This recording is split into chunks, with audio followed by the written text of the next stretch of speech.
de biografía, pero haciendo la revisión por la materia. Y yo más o menos le voy a desarrollar esa parte de la misma manera que ustedes tienen desarrollado en ese accesorio, ¿no es cierto? Que vuelvo a reiterar, antes formaba parte de la guía número 3, formaba parte de la guía número 3. Bien, y bueno, hoy desarrollamos esta parte de radioactividad y ya quedaría pendiente para el viernes que viene, que sería la última clase, la parte de electricidad, magnetismo y electrólisis, que son también temas que en su mayor parte vieron, pero vamos a ir viendo los puntos o haciendo hincapié sobre aquellos puntos que ustedes no vieron en la parte práctica. Bien,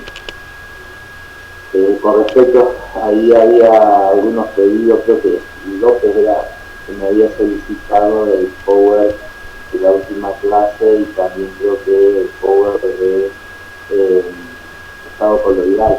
El inconveniente que tengo es que son muy pesados para subirlos, no sé si hay al aula, que tengan un poquito de paciencia que lo voy a reducir, lo voy a quitar, comprimir un poco para poder subirlo y que ustedes los tengan a disposición ahí dentro de lo que sería un mosaico teórico, así como tienen algunas otras actividades subidas. Entonces lo voy a subir ahí dentro de lo que sería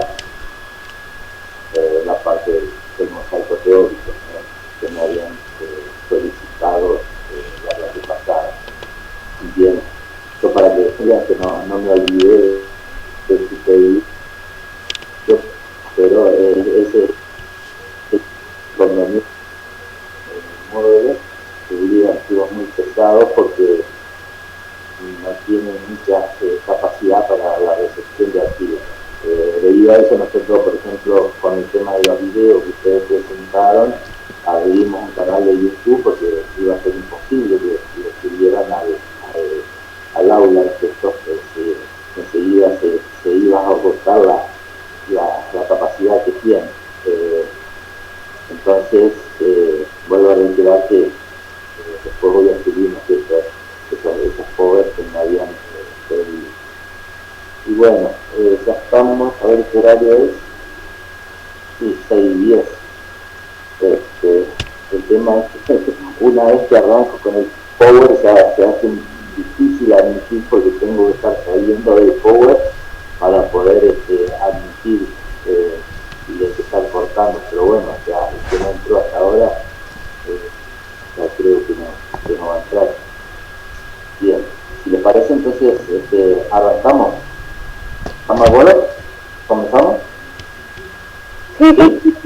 Vale. Presento el power, que ahí me dicen si se ve bien.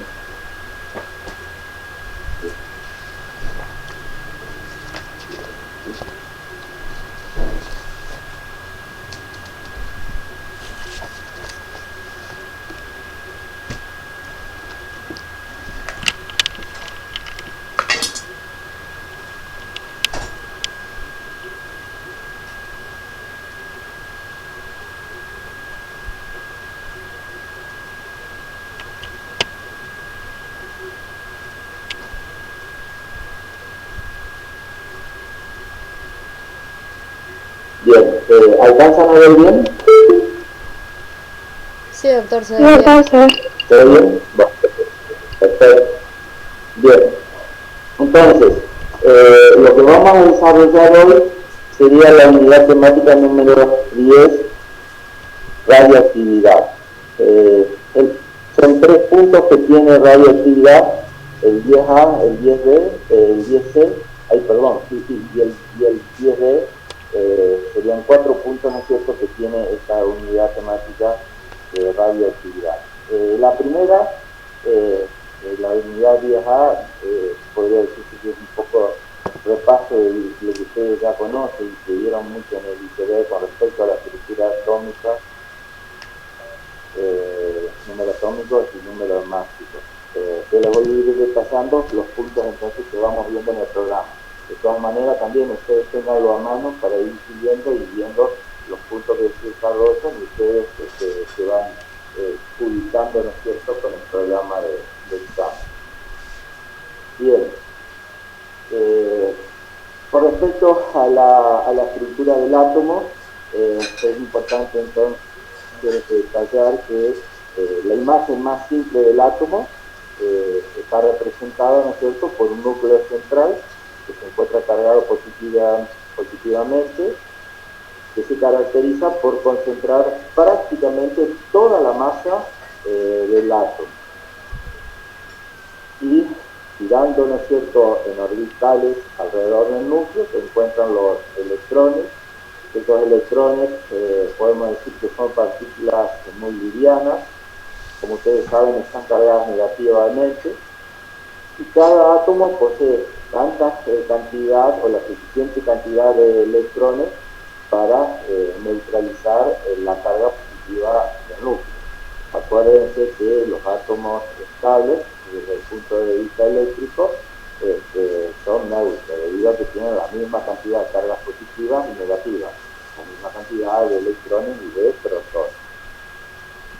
El radio atómico, si hablamos, ¿no es cierto?, del radio atómico y le queremos dar una dimensión, estaría ubicado en el orden de aproximadamente 10 a la menos 8 centímetros.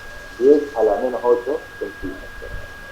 Mientras que los radios nucleares pueden variar y pueden oscilar entre 10 a la menos 13, por ejemplo, para el átomo de hidrógeno, y también 10 a la menos 13 para el núcleo de uranio.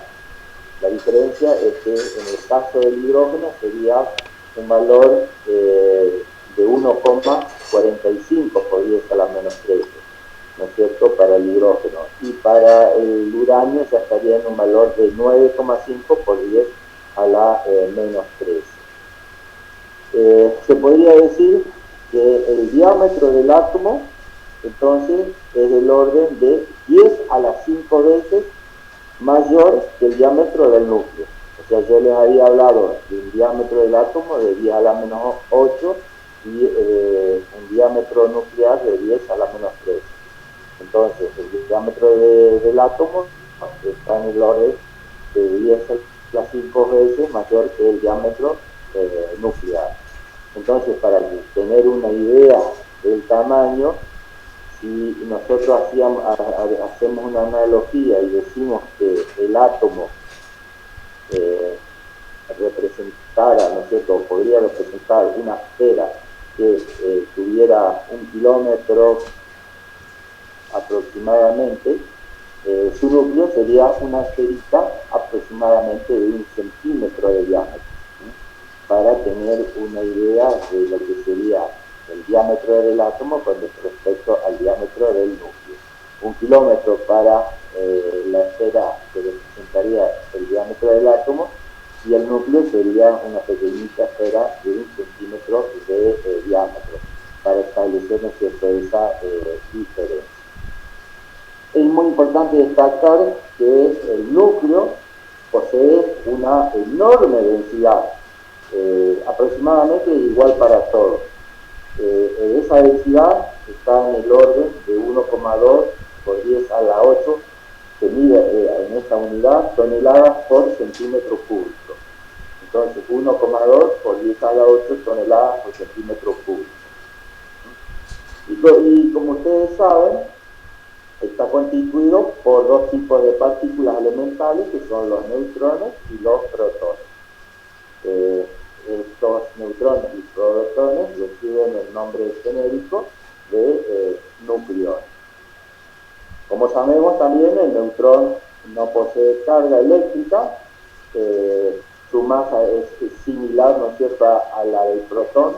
Esto es muy importante tener en cuenta. El neutrón tiene la misma masa que el protón, o sea, es idéntica, ¿no es cierto?, su masa. El protón, como ustedes saben, está cargado positivamente. Existe tanta cantidad de protones como de electrones.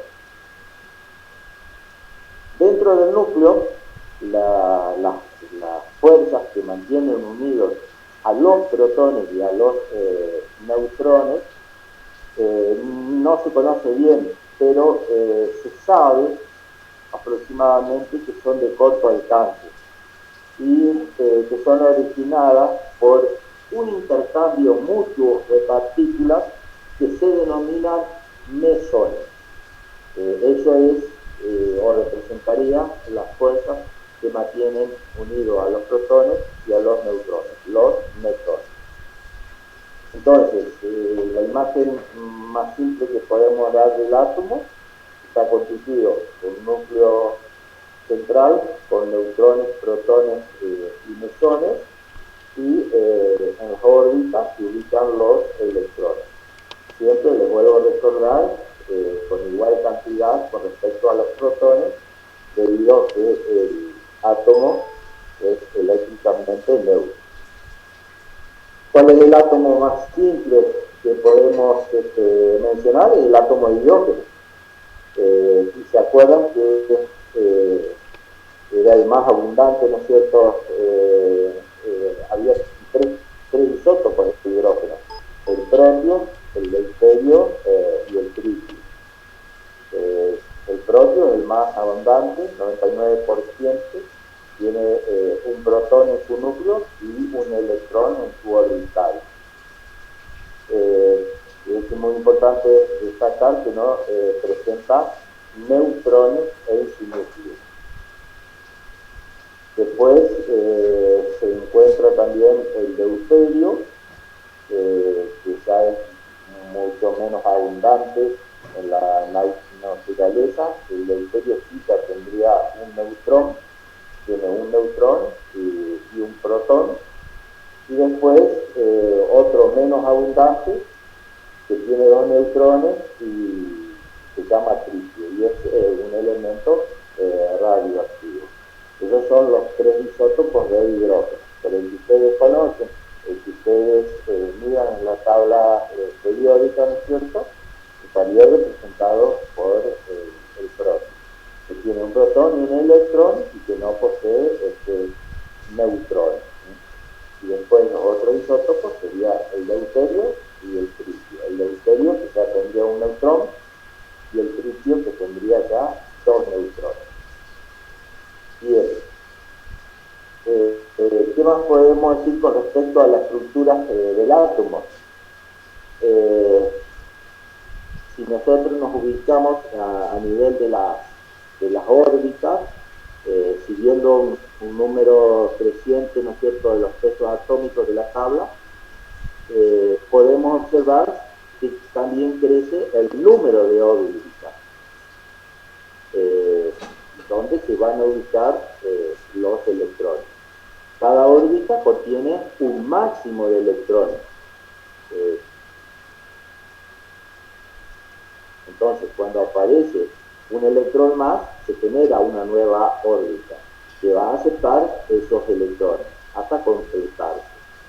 Como ustedes saben, existe un máximo de 7 órbitas, y desde adentro hacia afuera se las designa con letras mayúsculas. Las órbitas serían K, L, M, N, O, P, Q. ¿Se acuerdan cuando estudiaron los números cuánticos en ICD? Hablan de números cuánticos principal, y ahí hacían referencia, ¿no es cierto?, a la ubicación de los electrones en estas órbitas. La órbita más interna es la capa K, que sigue la L, la M, la N, O, P, Q. O también se la podía designar por números. La K equivalía a la 1, la L a la 2, M a 3, N a 4, O a la 5, P a la 6 y Q a la 7. O sea que en definitiva son 7 órbitas. Entonces la órbita K es la más interna, es la más cercana al núcleo. Y ahí es muy importante destacar que los electrones que se encuentran ubicados en esta órbita se encuentran unidos muy fuertemente, ¿no es cierto?, con esta órbita. En cambio, los electrones que se ubican en órbitas más externas se encuentran unidos más débilmente. Los electrones que están en la última órbita son los llamados los electrones de valencia, que son los que participan, ¿no es cierto?, en las combinaciones químicas. Ahora bien, con respecto a la energía, el comportamiento es al revés. Desde la capa K hasta la capa más externa, el nivel de energía se va incrementando. Es decir, la que tiene menor nivel de energía sería la capa K o la 1, y la que tiene el mayor nivel de energía es la capa Q, o también si la denominamos con números, sería la órbita o el orbital 7. Entonces, vuelvo a reiterar, los electrones ubicados en órbitas o capas más internas están sólidamente unidos a estas capas. La unión es muy fuerte. Los electrones en la capa K están unidos muy fuertemente, y a partir de ahí se crece esa fuerza de unión hacia la última capa, vuelvo a reiterar, donde tenemos los electrones de valencia. Y la energía se va incrementando, o sea que tiene un comportamiento a la inversa. La energía va aumentando desde la capa más interna hacia la capa más externa. La capa más externa tiene el mayor nivel de energía. Por eso veíamos, ¿no es cierto?, que un electrón, si quiere saltar a una órbita más interna, se tiene que desprender del excedente de energía. Tal es el caso de lo que acontecía con los rayos X. Para pasar a un orbital inferior, tiene que desprenderse de ese remanente de energía. Eso es lo importante que hay que tener en cuenta con respecto a los electrones en los orbitales, unidos fuertemente en la capa interna. A partir de ahí, ¿no es cierto?, la unión es más débil hasta la última órbita, donde están los electrones de valencia con una unión débil. Y la energía que se incrementa desde la órbita interna a la órbita externa. O sea, la órbita externa es la que tiene mayor nivel de energía. O sea, los electrones poseen un mayor nivel de energía en la última órbita. Eso sería entonces con respecto a lo que en el programa figura con o bajo la denominación del átomo, de la estructura del átomo. Eso es lo más importante a tener en cuenta, que les estoy detallando. Ahora entramos con el concepto de número de masa y número de átomos. La cantidad de protones que posee el núcleo se conoce con el nombre, ¿no es cierto?, de número atómico, y se le designa con la letra Z. La letra Z, ¿no es cierto?, indica el número atómico. En este caso el carbono tiene un número atómico de 6. Y ese número atómico, fundamental tener en cuenta que representa la cantidad de protones. El número atómico, el Z, representa la cantidad de protones. Pero sabiendo que el átomo es eléctricamente neutro, también nos indica la cantidad de electrones. Si el carbono tiene 6 protones, indudablemente que va a tener 6 electrones. El carbono, que no es radioactivo, que es estable, entonces tiene 6 protones y tiene 6 electrones. Bien, entonces es muy importante destacar que el Z se va a ir incrementando a medida que avancemos en la tabla periódica. Los números atómicos del elemento conocido se extienden en la tabla que ustedes conocen desde el hidrógeno, que tiene 1, hasta el 104, que es el Kuratatorio. Ahora vamos a ver que también en las tablas nuevas ya van a recordar el elemento 105, 106 y 107, que ahora te lo voy a presentar. Bien.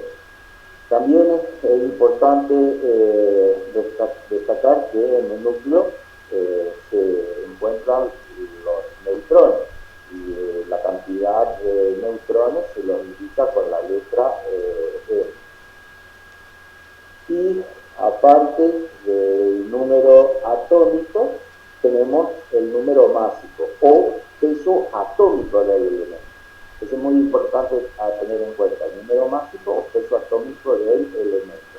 Y el número másico o peso atómico del elemento resulta de la suma de los protones y de los neutrones. En el caso del carbono, el Z tiene, o nos indica que tiene 6 protones y va a tener también 6 neutrones. Entonces, el número de neutrones va a ser de 6. Por eso, entonces, el número másico del carbono es de 2.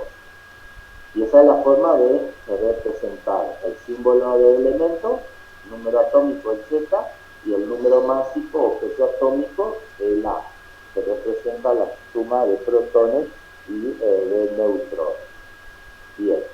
Acá estarían, yo les había mencionado que en la tabla que ustedes conocen está señalado hasta el fluctuatorio, pero también está el 105, que es el subnium, el 106, que es Seavoltio, y el 107, que es el Bohr. En algunas tablas ya comienza a aparecer. Si ustedes prestan atención, esto es lo que ustedes estuvieron viendo en el ICD, las famosas configuraciones electrónicas, con los niveles y subniveles de energía y la cantidad de electrones. Esto para recordar. ¿Estamos? Bien. Vamos ahora entonces con el símbolo del elemento, el símbolo químico del elemento. El símbolo químico del elemento nos podemos quedar ahí o volvemos si quieren al carbono. Está representado o nos indica, ¿no es cierto?, de quién estamos hablando. Cada elemento tiene su símbolo. Si yo veo Na, me hago referencia al sodio. Si veo la cal, lo hago referencia al potasio. Cada elemento entonces tiene su símbolo químico y siempre acompañado por su número atómico y su número másico. Y acá es muy importante hacer referencia a que se conocen más de 1500 átomos diferentes. Esos 1500 átomos diferentes, 278 son estables. O sea, solamente 278 de los 1500 son estables. Forman parte de la materia común. Los otros son inestables, es decir, que son radioactivos y desintegran hasta que se transforman en un núcleo estable. Van desintegrando en busca de su estabilidad. Entonces, vuelvo a repetir que se encuentran más de 1500 átomos diferentes, de los cuales 278 son estables. En una tabla extendida, que ahora al final de la clase, si hay tiempo, les voy a mostrar, están representados los 1500 átomos, o sea que están representados los isótopos de cada uno de los elementos. Esa tabla la provee la Comisión Nacional de Energía Atómica, los que hicieron el curso, como el doctor Urente, el titular de la cátedra, cuenta con una tabla que yo la heredé, y bueno, ahora sí al final les voy a mostrar esa tabla que tiene los 1500 átomos. Bien. Vamos ahora, entonces, recordamos lo que era número atómico y lo que era número másico. Ahora vamos al concepto de nucleido. Cuando hablamos de nucleido, se denomina así a la especie atómica que está definido por su número de masa, por su carga nuclear y por su estado energético. Dentro de los nucleidos tenemos los isótopos, isóbaros e isómeros. Entonces, damos un ejemplo de isótopo y definimos lo que es isótopo. ¿Le suena esto? ¿Sí? ¿Lo vieron en el ICB? ¿Alguien que me conteste? ¿Sí? Sí, lo vimos, ¿Sí o doctor. no? Ah, bueno. Entonces podemos ir un poquito rápido con esto. Isótopo. El prefijo iso significa mismo y topo lugar. Puede decir que ocupa el mismo lugar en la tabla periódica. ¿Por qué les digo que ocupa el mismo lugar en la tabla periódica? Porque independientemente que sean tres isótopos, en este caso del cloro, va a ocupar el lugar 17 porque tiene su Z 17. La cantidad de protones no varía. Pero fíjense ustedes que su número másico va cambiando. ¿Qué es lo que ocurre? Va aumentando la cantidad de neutrones. Es decir, el cloro 36 tendrá un neutrón más que el cloro 35 y el cloro 37 tendrá dos neutrones más que el 35 y uno más que el 36. Acá tenemos los tres isótopos del cloro. Por eso, en la tabla común que ustedes conocen, ¿qué es lo que se hace? Se pone uno solo con el número atómico correspondiente, 17. Entonces, ¿qué se hace con estos números mágicos o peso atómico? Se los promedia. Entonces yo sumo 35 por 36 más 37 dividido por 3 y por eso ustedes en la tabla periódica encuentran el número mágico o peso atómico del elemento con valores decimales, porque están representados, ¿no es cierto?, o promediados los pesos atómicos o números mágicos, en este caso, de los tres isótopos que contiene el cloro. ¿Se entiende? Entonces, en la definición, todo nucleido que tiene la misma carga nuclear, es decir, igual número atómico, se llama isótopo de un elemento. Entonces, tienen igual número atómico y distinto número másico. La variación en el número másico obedece a la diferente cantidad de neutrones. Acuérdense que en el isótopo la cantidad de protones no varía, el Z no varía, por eso decimos que tiene el mismo número atómico y distinto número másico. Y acá tenemos el ejemplo del hidrógeno, es otro ejemplo clásico de los isótopos del hidrógeno. La cantidad de protones, ya sea el protio, el deuterio o el tritio, no varía, siempre va a tener un protón. Lo que cambia es que el deuterio ya tiene un neutrón y el tritio tiene dos neutrones. Por eso entonces el deuterio tiene un peso atómico número másico de 2 y el tritio tiene un peso atómico número másico de 3. Bien. Vamos ahora con isóbaros. Cuando hablamos de isóbaros, son nucleidos que tienen el mismo número de masa, pero difieren en su número atómico. Es decir, que son elementos distintos, o sea, átomos de elementos distintos. A diferencia de los isótopos, que dan átomos de un mismo elemento. Estos son átomos de distintos elementos. Indudablemente que estos isóbaros, en el caso del yodo y el xenón, no lo van a encontrar en la tabla común, lo van a encontrar en esa tabla Diga que yo les menciono, que tiene los 1500 átomos, que tiene la cantidad de isótopos de yodo y la cantidad de isótopos de xenón. Indudablemente que en alguno de esos isótopos pues, coincide su número máximo. Entonces, esos serían los isóbaros. Son nucleidos que tienen el mismo número de masa, pero distinto número atómico. Es decir, que son átomos de distintos elementos. Y luego tenemos los isómeros. Los isómeros que se caracterizan por tener igual número de masa, igual número atómico La diferencia radica en el contenido energético. El contenido energético varía. En este caso, al poner la M, que significa metastable, nos está indicando que el contenido energético de este isómero es distinto al de este, a pesar de tener el mismo número másico y el mismo número atómico.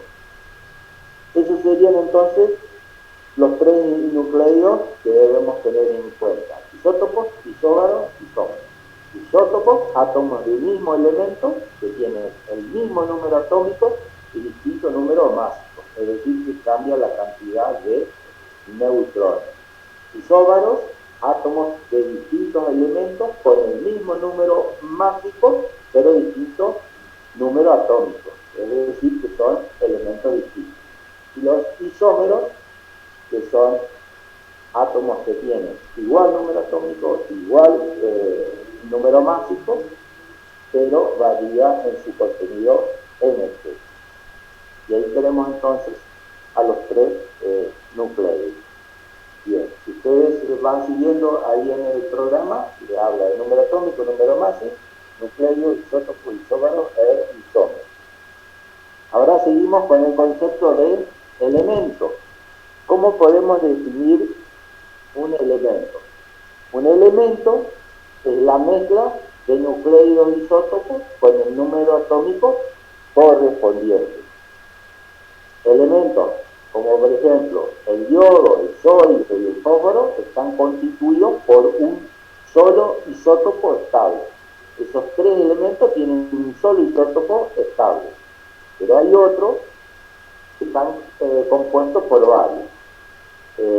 Por ejemplo, el estaño posee 10 isótopos estables, es decir, que cuando ustedes van al estaño y ven su número másico, ese número másico va a representar el promedio de los 10 isótopos de estaño, o sea, se promedia el peso atómico, el número másico de los 10 isótopos que tiene el estaño. Muy importante a destacar que en la tabla extendida, que vuelvo a reiterar, eso vayan anotando para que después se den cuenta en la explicación final, si no da el tiempo, los que figuran de color negro representan, ¿no es cierto?, los isótopos, figuran de color negro. Bien, eso es importante a tener en cuenta. Bueno, el número de átomos de isótopos de un elemento se denomina abundancia y está expresado en porcentaje. Entonces, ahí está lo importante a tener en cuenta. El promedio de los pesos atómicos de esta abundancia determina el peso atómico del elemento, que es el que figura en la tabla que ustedes manejan. Por eso entonces el número atómico o peso atómico del elemento está con decimales. ¿Por qué está con decimales? Porque se hace el promedio. Vamos a suponer, en el caso del estaño, se suman los 10 números mágicos, los 10 pesos atómicos que tiene, entonces se lo divide por 10. Y ese número nos va a dar con decimales. Y eso representa el número atómico o el peso atómico del estaño. Entonces, el promedio de los pesos atómicos de esta abundancia, el número másico del peso atómico, determina el peso atómico del elemento que figura en la tabla que ustedes conocen. Bien. ¿Se entiende? Ese sería entonces lo que figura ahí en la unidad 10A como elemento. Esto es lo que tendrían que hablar, ¿no es cierto?, cuando hablan de elemento.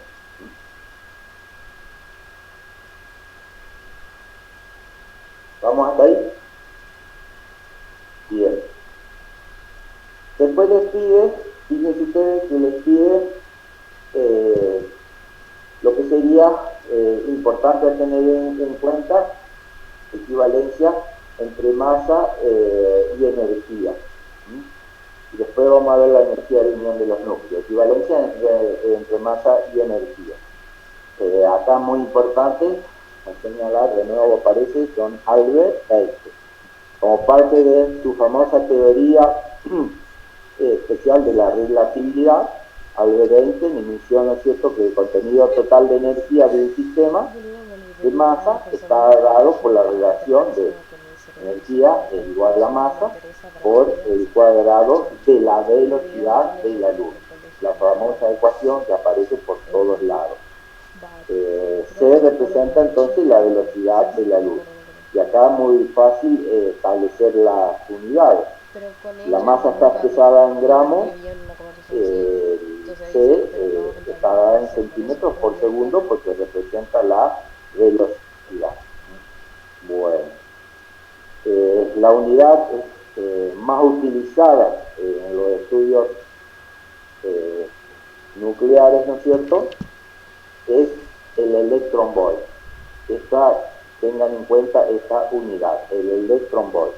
El electron volt que se define como la energía que adquiere un electrón al atravesar un campo eléctrico de un volt. Entonces, el electron volt es la energía que adquiere un electrón al atravesar un campo eléctrico de un volt.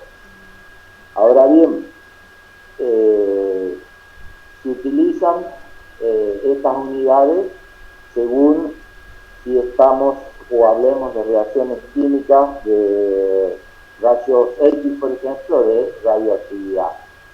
Por ejemplo, si damos este valor de electron volt 1,6 por 10 a la menos 12 ericios, esa unidad estaría dada para reacciones químicas.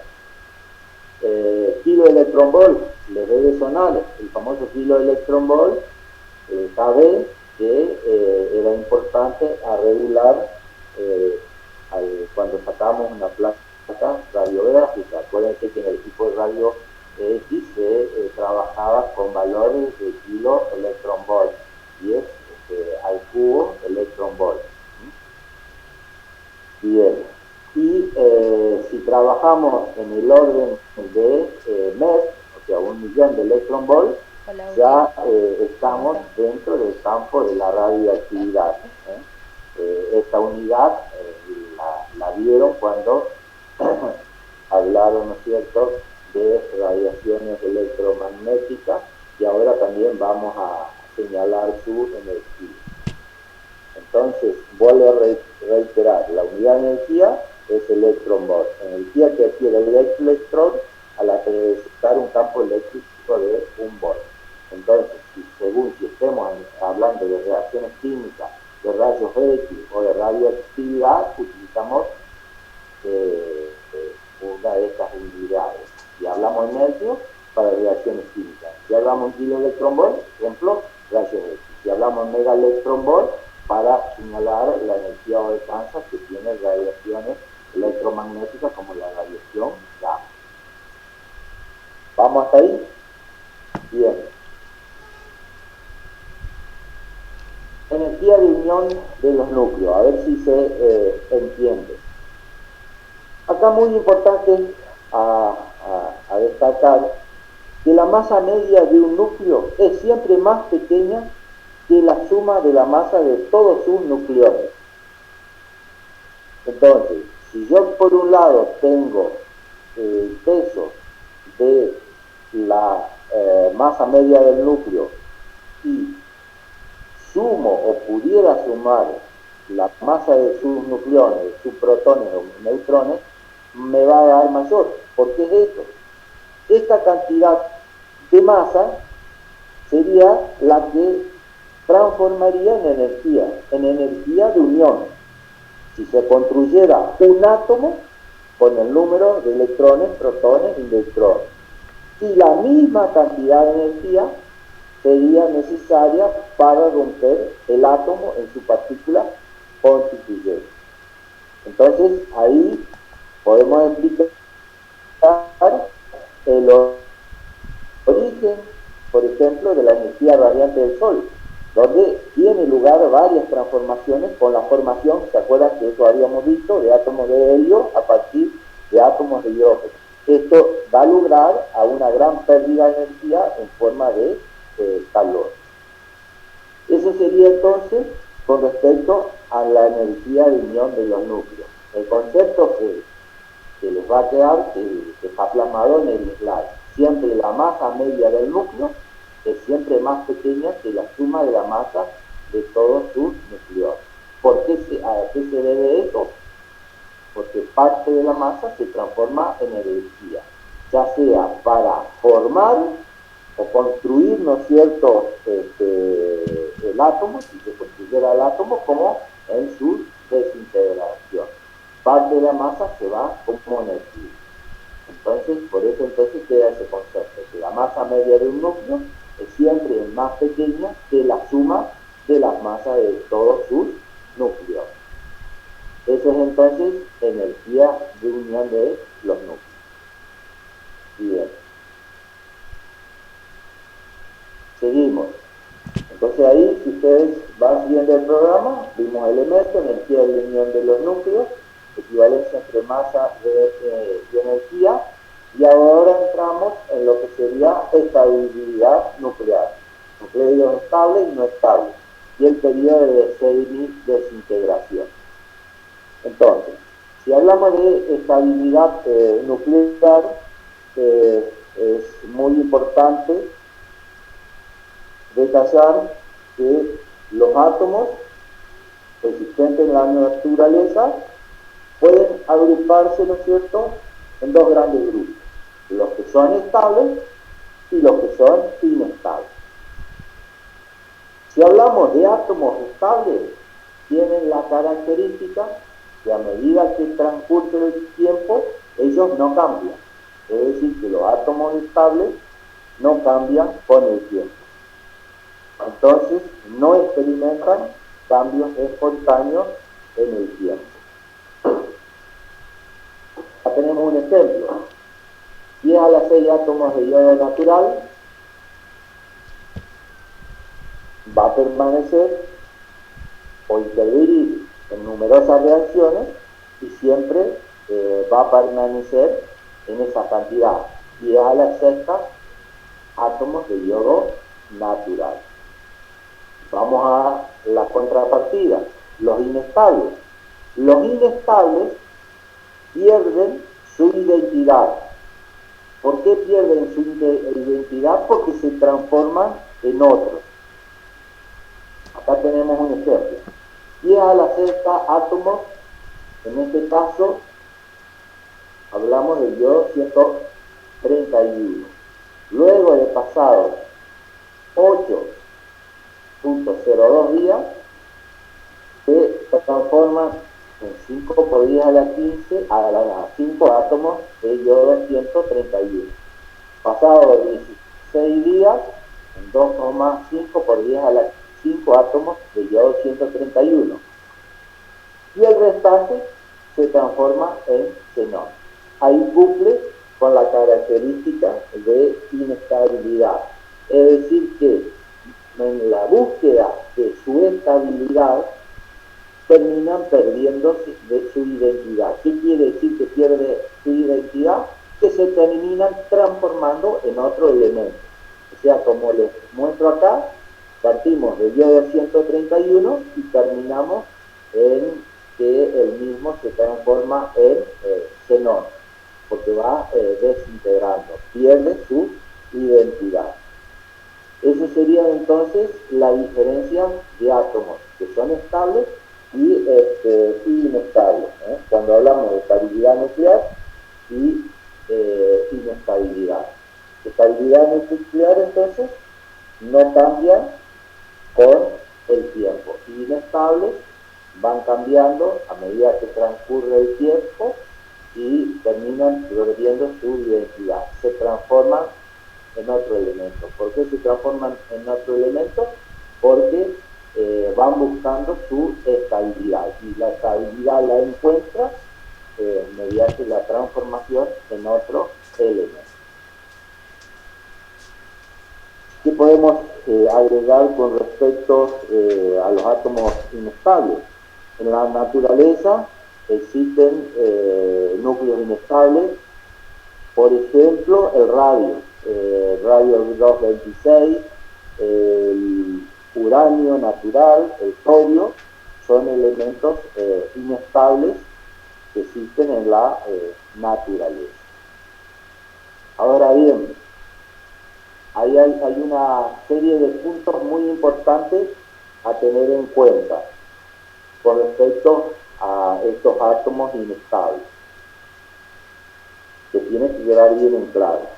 El fenómeno mediante el cual el núcleo del átomo se transforma espontáneamente en otro, recibe el nombre de desintegración radiactiva. Es decir, en ese proceso de transformación de un núcleo en otro, hay desintegración radioactiva. En cada desintegración, aproximadamente el núcleo pierde una milésima parte de su masa en forma de radiación. Entonces, en cada desintegración va perdiendo una milésima parte de su masa en forma de radiación. Y acá también es muy importante a destacar que algunos nucleidos, mediante una sola desintegración, pueden alcanzar la estabilidad. O sea que se transforman en núcleos estables.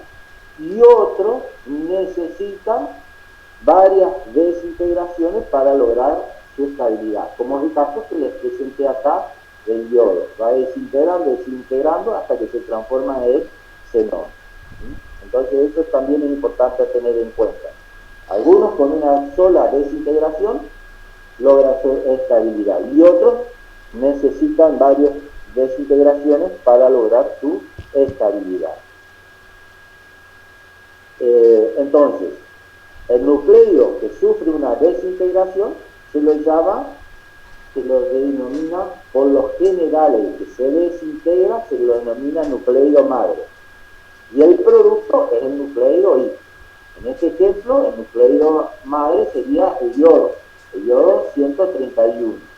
Y el nucleido hija sería el xenón.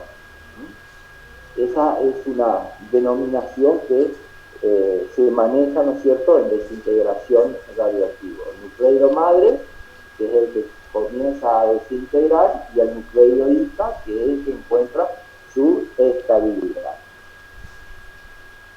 Entonces, en esa transformación de estos núcleos, sí o sí, va acompañada de lo que yo le había anticipado al principio, de la emisión de radiación. Por eso entonces a los nucleidos inestables se los denomina nucleidos radioactivos. Si ustedes hablan de nucleidos inestables, hablan de nucleidos radioactivos.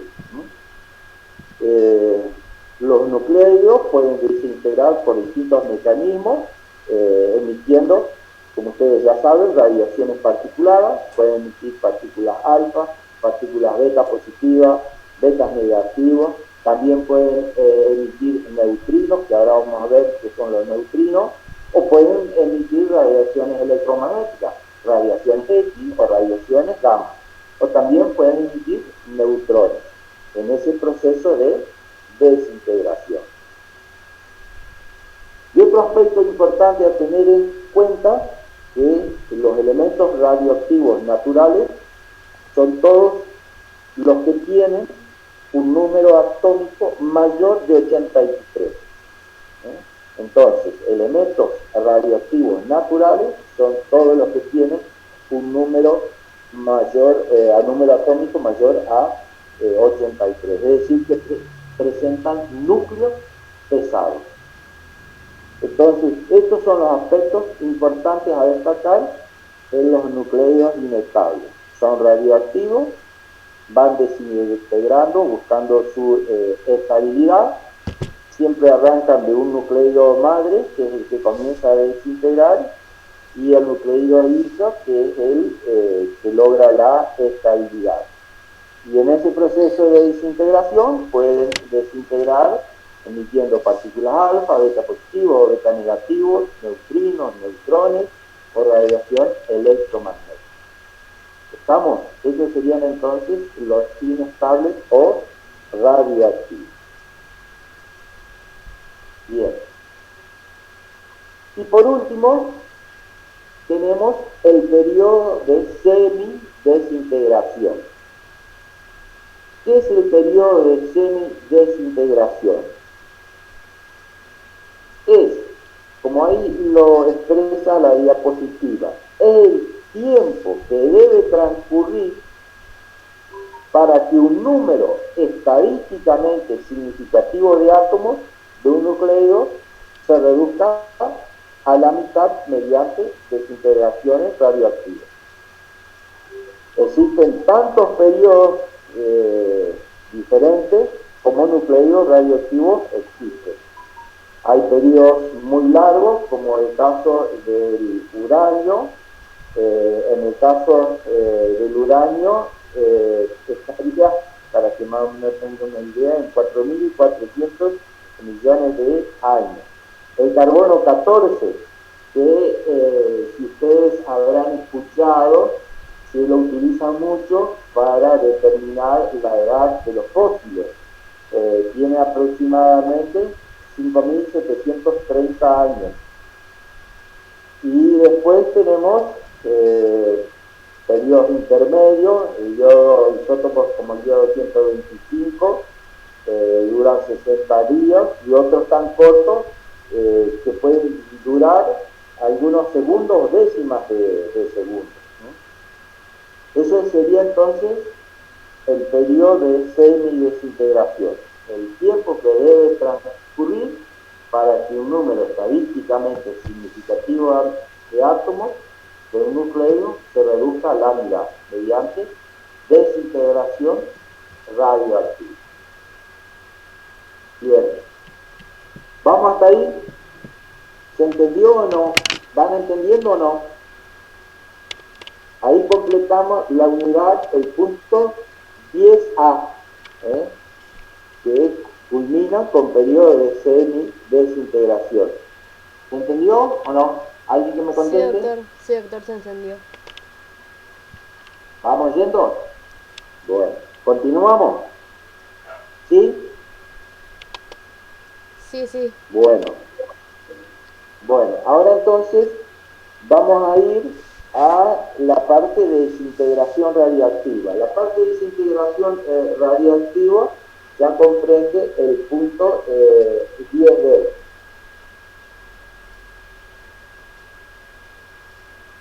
Bueno, un segundito.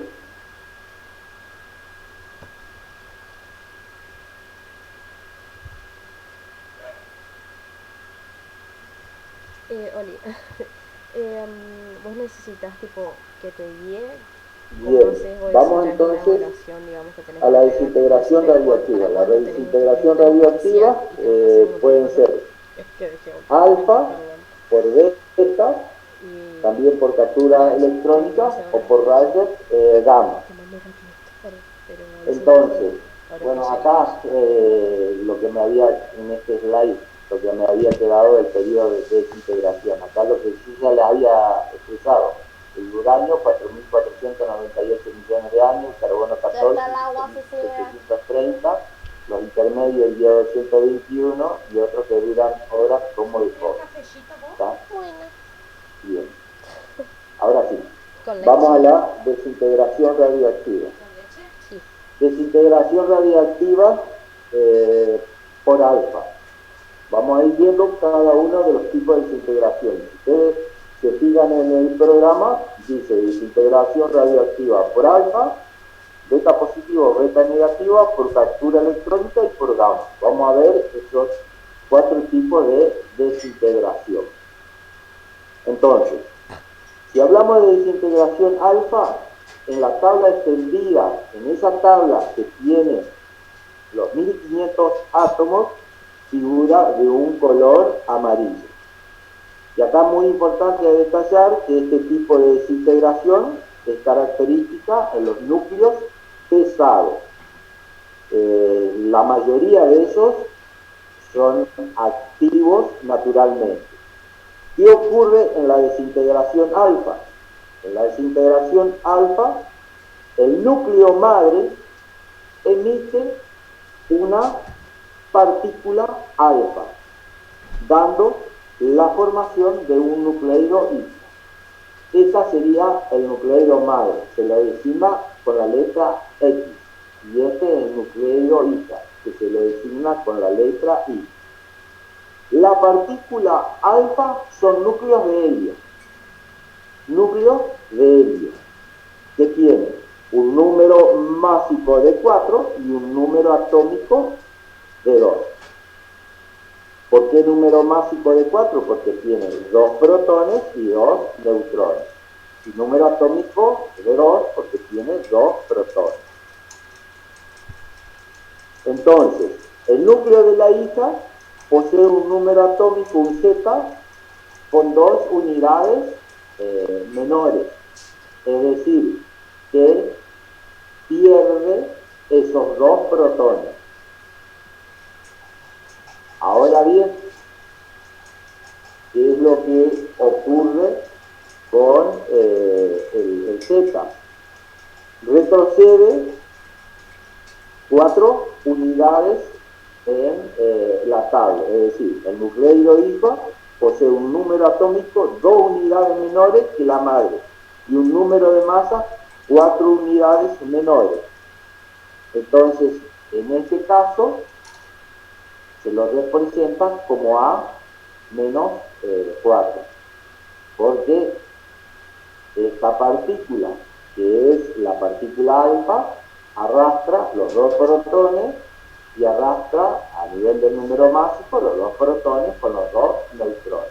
Entonces la hija será A menos 4 porque pierde esos 2 protones y neutrones, y Z menos 2 porque pierde esos 2 protones.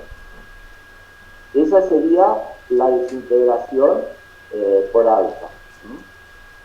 ¿Se entiende? Vuelvo a reiterar, parto del nucleido madre, simbolizado con la letra X.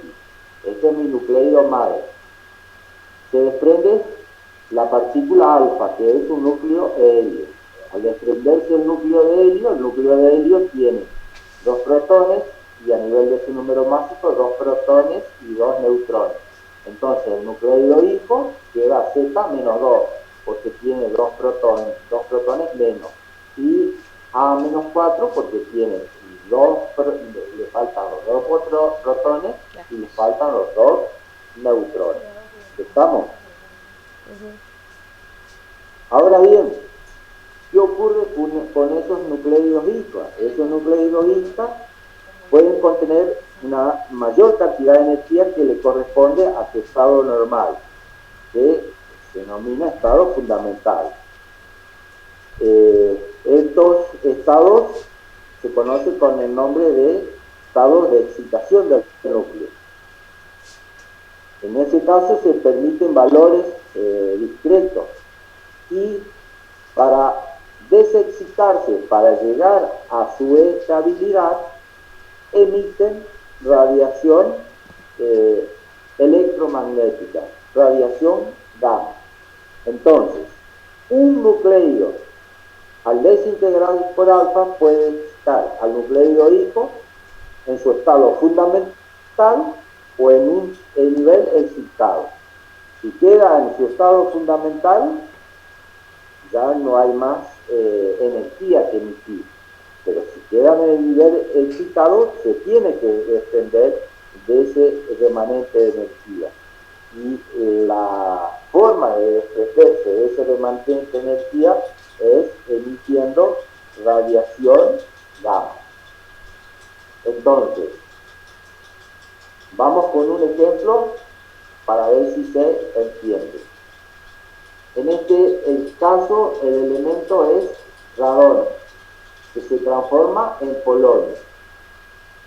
Y vamos a ver si se cumple lo del número atómico y del número másico. Fíjense ustedes, tiene un número atómico 222, polonio 218, 200 menos 22 menos 218, 4. Tiene un número atómico de 86, y el polonio 84, número atómico inferior. Es decir, que el radón sería mi X y el polonio sería mi hija. Vuelvo para atrás para que se entienda. Entonces, el radón sería el nucleido madre y el polonio sería el nucleido hija, que pierde 4 lugares con respecto a su número másico, peso atómico, y 2 lugares con respecto a su número atómico. ¿Sí? Entonces, analicemos qué es lo que ocurre con la desintegración. El 99% de los átomos desintegran directamente, el 99% emiten esa radiación alfa, pero un 1% quedan con un remanente de energía, quedan en un estado inestable. Entonces, para lograr su estabilidad, emiten radiación gamma. Vuelvo a reiterar, el 99%, acá sería la cantidad de energía, 5,48 megaelectronvolt que desprende. El 99% llegan al estado fundamental, pero 1% queda en estado excitado. Para lograr su estabilidad, desprende radiación electromagnética, radiación gamma. Conclusión, en la desintegración por alfa también tenemos la posibilidad de producir radiación gamma a partir de aquellos átomos que quedan excitados con un remanente de energía. ¿Se entendió desintegración por alfa o no? ¿Sí o no? A ver, ¿me contestan? Ay. ¿Entendieron o no? Sí, doctor, por mí sí. ¿Entendieron cómo es el tema del nucleido madre, cómo es el tema del nucleido hija? ¿No me escuchó? Entonces, con este ejemplo, ahí yo les muestro cómo es el proceso de desintegración. Retrocedió en 4 su número másico y en 2 su número atómico. Se cumple esto que les había mostrado anteriormente. Y el otro aspecto fundamental a tener en cuenta, que el 99% de los átomos llegan al estado fundamental y solo un 1% queda con un remanente de energía. Para llegar al estado fundamental, desprenden radiación gamma.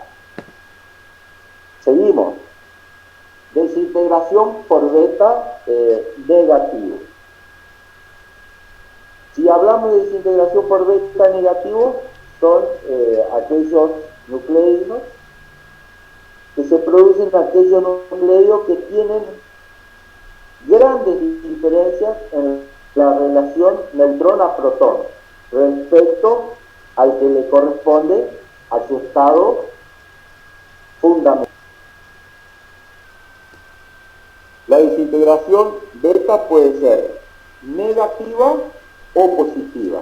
Es entonces muy importante a tener en cuenta. Puede ser beta negativa o beta positiva. En el caso de ser beta negativa, esa tabla extendida donde figuran los 1500 átomos, los que desintegran por beta negativa van a figurar de color azul en la tabla. ¿Se van acordando los colores? Color negro representaba isótopo, el color amarillo los que desintegran por alfa, los de color azul representan los que desintegran por beta negativo. En este caso, analicemos qué ocurre con la beta negativa. La partícula es un electrón, muy similar a los electrones de las órbitas, pero dotado de una mayor velocidad. Entonces, va a ocurrir en aquellos nucleidos donde la relación neutrón-protón es grande. ¿Qué es lo que ocurre? Un neutrón del núcleo se transforma en un protón, lo que está esquematizado acá. Un neutrón del núcleo se transforma en un protón. Entonces,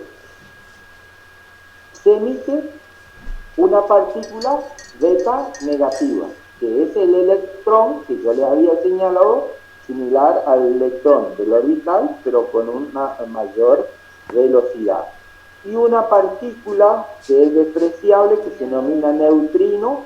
¿Y por qué digo que es despreciable? Porque es una partícula que no tiene carga y con masa prácticamente nula, muy despreciable. Entonces, la desintegración por beta negativo se esquematiza de la siguiente manera. Lo primero que tengo que tener en cuenta es que en beta negativo un neutrón se transforma en un protón. Si un neutrón se transforma en un protón, quiere decir que gano un protón. Mi Z aumenta en 1. ¿Y por qué gano ese protón? Porque se desprende este electrón similar a los electrones orbitales y esta partícula el neutrino. Entonces vuelvo de nuevo sobre el esquema. Neutrón por protón, y ya a esta partícula que era el electrón negativo le asigno el símbolo de beta negativo. Esta es mi partícula beta negativo, más el neutrino. Y finalmente voy al esquema que ya veníamos manejando. Arrancamos nucleido madre por su correspondiente número másico y por su correspondiente número atómico. ¿Qué es lo que ocurre? Su Z aumenta en 1.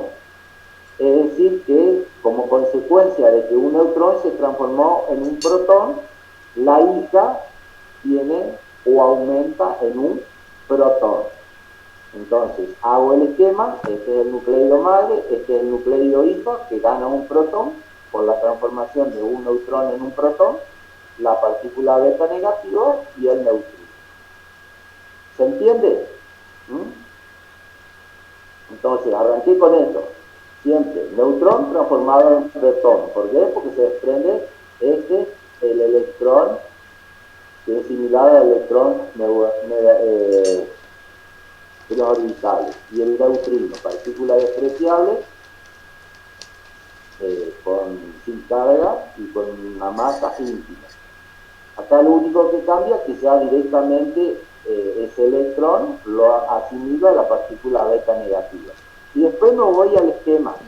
Siempre la X representa nucleido madre, la Y nucleido hijo. Y ahí acá observo que la hija gana un protón. Acuérdense, para hacer la comparación, la alfa, la Y quedaba menos 4 y la Z quedaba menos 2, ¿cierto? Porque se desprendía el núcleo de X. Acá lo que cambia, ¿no es cierto?, es solamente el Z. Fíjense que el número másico no cambia, permanece igual, ¿no es cierto? No va a cambiar. Bien. ¿Por qué no cambia? Porque el neutrón se transformó en un protón. Es decir, que acá en el número másico voy a seguir teniendo en la suma total la misma cantidad, porque un neutrón se transformó en un protón. O sea, perdí un neutrón, pero gané en un protón. O vamos a suponer que este elemento tenía 3 neutrones y 2 protones, la suma me daba 5. Y ahora al revés, tiene 2 neutrones y 3 protones, la suma me da 5. Es decir, que el número másico permanece invariable. ¿Se entiende? Bien. Vamos a un ejemplo. Vamos con el ejemplo con el cobre. Cobre 64 que se transforma en níquel. Fíjense ustedes, el número másico permanece igual. 64 para el cobre y 64 para el níquel. Lo que cambia es el número atómico. El cobre tenía 29, el níquel en este caso tiene, perdón, me estoy equivocando acá, porque dice con beta negativo. No, perdón. Acá. Disculpen, porque en el esquema tengo esquematizado beta positivo, beta negativo. Por acá viene. Disculpen, me equivoqué. Entonces, el cobre tiene 64. se transforma en zinc. El número atómico cambia. Cobre tiene 29 y el zinc 30. Es decir, que ganó un protón. El número másico permanece igual. El número másico permanece igual. Esta es la desintegración por beta negativo, donde un neutrón se transforma en un protón. Ahí está el ejemplo. Disculpen que me haya equivocado con el esquema porque ya están representados los dos. Y acá también ocurre lo mismo. El 38% llega al estado fundamental y hay un porcentaje de un 0,5% que queda excitado, un 0,5% de los átomos, que para excitarse desprende radiación gamma. Y ocurre de la misma manera para beta positivo y para beta negativo. Por eso está en el esquema los dos. ¿Se entendió? No se perdieron. Entonces, acuérdense, desintegración por beta negativo es la transformación de un neutrón en un protón. Si se transforma un neutrón en un protón, gana un lugar más en la tabla. El Z es más 1. Gana un protón más. Y acá está el ejemplo. Tenemos el cobre, que tiene un Z de 29, al ganar un protón, este es el nucleido isla. El zinc se transforma en zinc, que tiene un protón más, número atómico de 30. Y el número másico permanece igual. ¿Cuál es la diferencia? El cobre tenía un neutrón más, ¿no es cierto? Y el zinc va a tener un protón más, disminuye en un neutrón y gana en un protón. Por eso, ¿no es cierto?, pasa a un Z de 30. ¿Se entiende? Esa sería desintegración por beta negativo. Vamos ahora a beta positivo. Para beta positivo vamos a tener que volver a ese slide que ya les había representado. La desintegración por beta positivo aparece de color rosado en la tabla. Acá es muy importante a tener en cuenta que cuando la relación de neutrón a protón en el nucleido es menor que la correspondiente a la estabilidad, este puede desintegrar por beta positivo o también por captura electrónica. O sea que en esta desintegración se puede dar por beta positivo propiamente dicho o por captura electrónica. Otro aspecto muy importante a destacar, que estos elementos no existen en la naturaleza, se los obtiene artificialmente, se los obtiene por proceso de fisión. Fisión, por ejemplo, de uranio, que se bombardean con partículas alfa o neutrones rápidos. De esa manera se los obtiene artificialmente. Y en este proceso de desintegración por beta positivo, fíjense ustedes que es al revés que beta negativa. En beta negativo yo tenía la transformación de un neutrón en un protón. Acá la desintegración por beta positivo es a la inversa. Tengo la transformación de un protón en un neutrón. Entonces, en esta desintegración, un protón se transforma en un neutrón y se emite un positrón, que el positrón es la partícula beta positivo. Entonces se emite un positrón, que vendría a ser un electrón positivo, pero quédense con la denominación de positrón para no confundirlo. Esa sería la partícula beta positiva que se emite. Y por supuesto también, de la misma manera que en el caso de beta negativo, una partícula despreciable con respecto a su masa y que no tiene carga, que se denomina neutrino. Entonces, de nuevo, protón transformado en un neutrón, es decir, el elemento pierde un protón y gana en un neutrón. Ese positrón, electrón positivo, es la partícula beta positivo con su correspondiente neutrino. Vamos al nucleido madre y al nucleido hija. Nucleido madre con su correspondiente A, con su correspondiente Z. ¿Qué es lo que ocurre? Fíjense ustedes, Z-1. ¿Por qué Z-1? Porque pierde un protón y gana un neutrón. Es decir, que pierde una carga positiva, pierde un protón. Por eso es Z-1.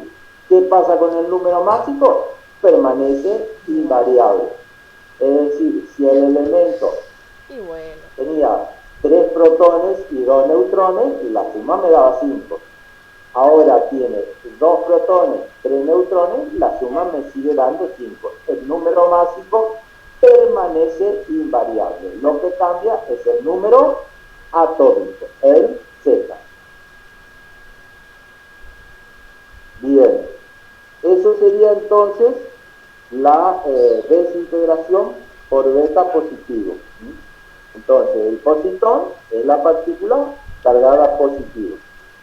Y con una masa, ¿por qué se lo denomina como electrón? Porque tiene una masa similar a la del electrón. El positrón, porque tiene una masa similar a la del electrón. Bueno, ¿se entiende o no? ¿Sí o no? Para diferenciar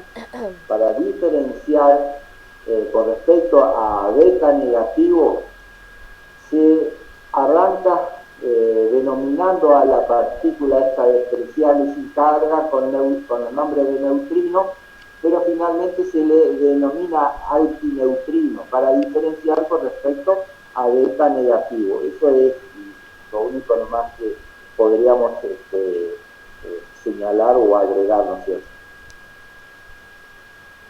¿Se entiende esa integración por beta positivo? Lo vemos ahora de nuevo, volvemos al slide. Yo les había mostrado, recordemos beta negativo. Beta negativo ganaba un protón, o sea, un neutrón se transformaba en un protón. El cobre 29 se transformaba en zinc, ganaba un protón, se transformaba en zinc, que tiene un número atómico de 30, el número másico invariable. Ahora vamos a ver a beta positiva, el mismo elemento, cobre, pero fíjense que en este caso, en vez de desintegrar por beta negativo, desintegra por beta positivo. Al desintegrar por beta positivo, ¿qué ocurre? Un protón se transforma en un neutrón, es decir que el nucleido hija, su Z, va a disminuir en 1 su número atómico. El cobre tenía 29, este es el nucleido hija, el níquel, que tiene 28. ¿Por qué 28? Porque un protón se transformó en un neutrón. Su número másico permanece invariable, 64 y 64. Fíjense ustedes que en los dos casos, hacemos el análisis, en los dos casos, tanto beta positivo o negativo, siempre el número másico es igual, porque la suma total siempre me va a dar lo mismo. Bien.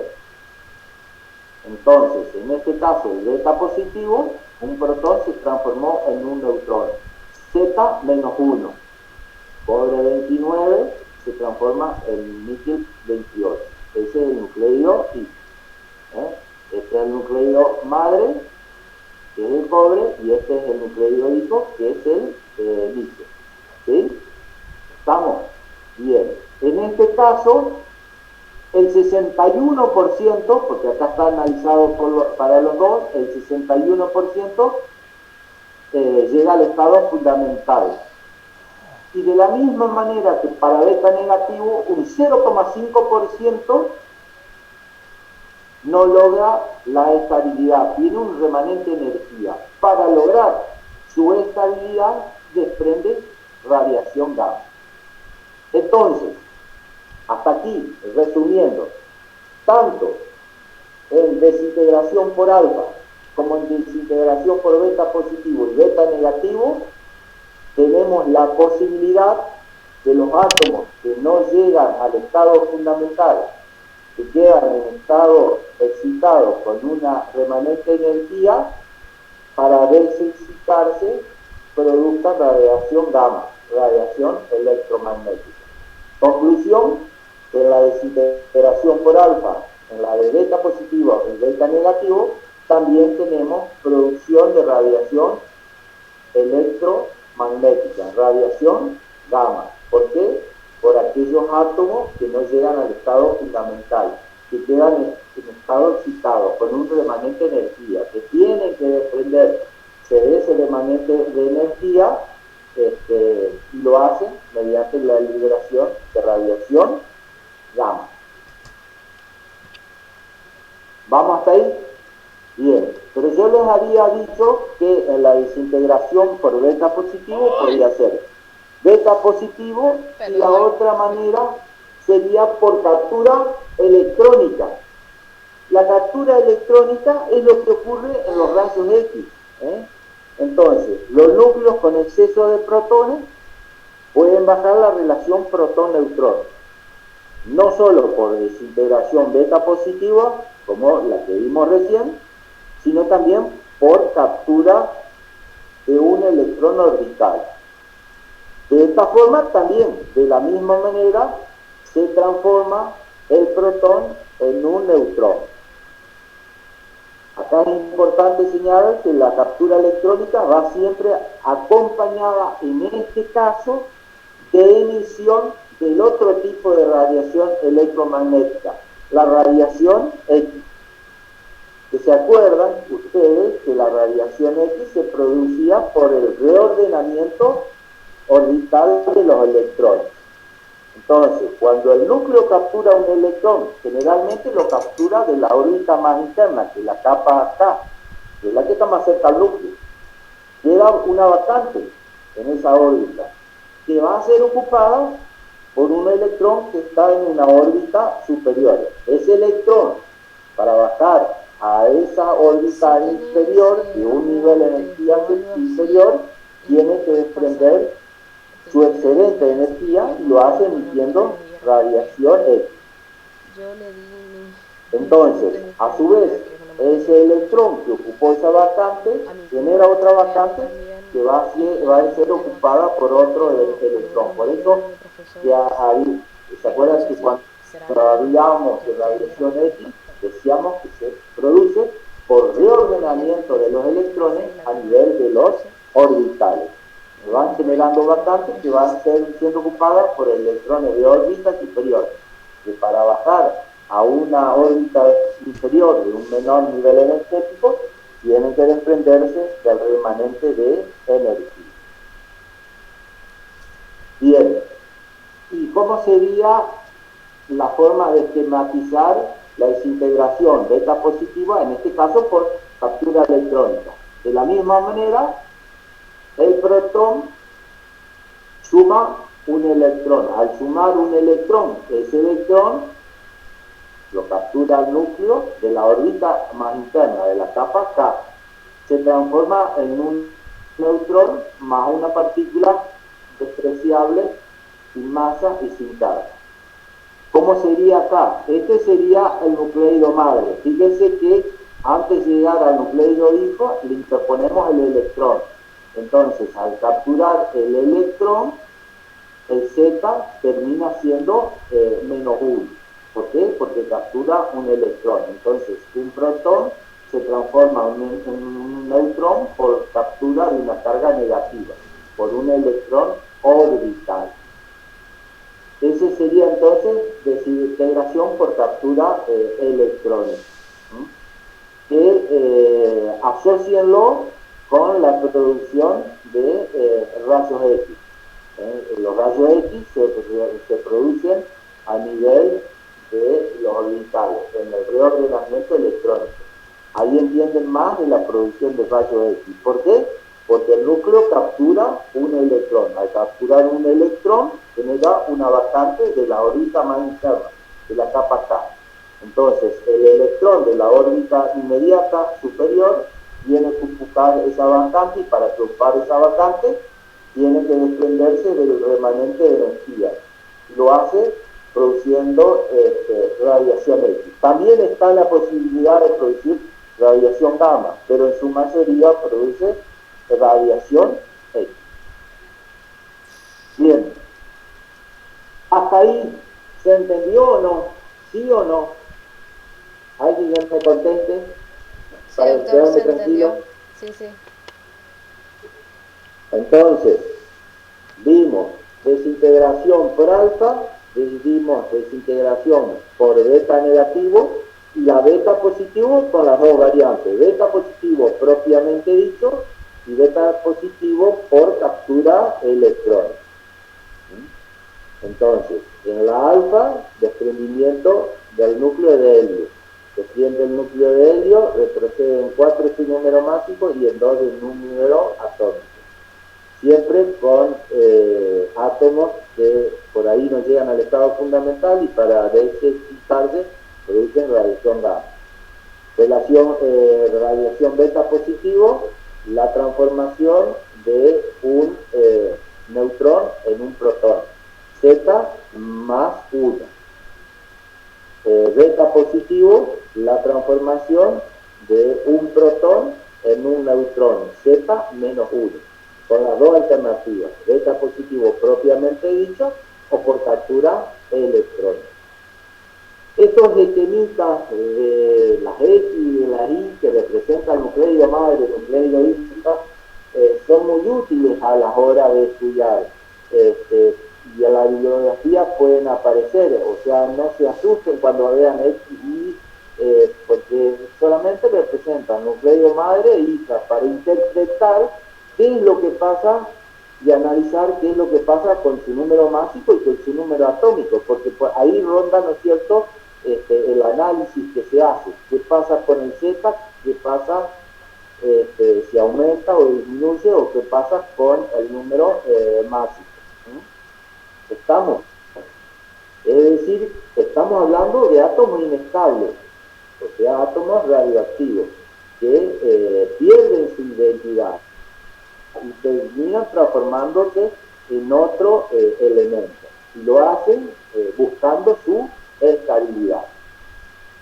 Bien, ahí tenemos entonces el análisis de las radiaciones particuladas, la radiación alfa, beta positivo y beta negativo. Y fíjense qué fácil que es para la radiación electromagnética, porque si hablamos de desintegración gamma, el nucleido al desintegrar por algunos de los medios ya señalados, desintegración por alfa, desintegración por beta negativo, desintegración por beta positivo, por captura electrónica, puede dejar al nucleido hito en su estado fundamental, estado mínimo de energía, o en diferentes estados o niveles excitados. Entonces, para pasar el estado fundamental, emiten todo radiación gamma. La mayoría, casi todos, emiten radiación gamma. En la captura electrónica se agrega radiación X.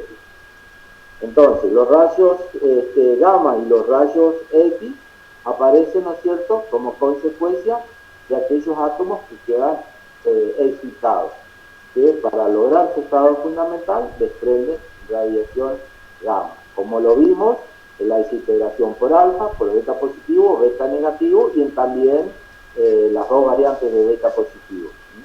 Y se sumaron, ¿no es cierto?, la producción de rayos X en el caso de captura electrónica. Esa sería entonces la producción de radiación electromagnética.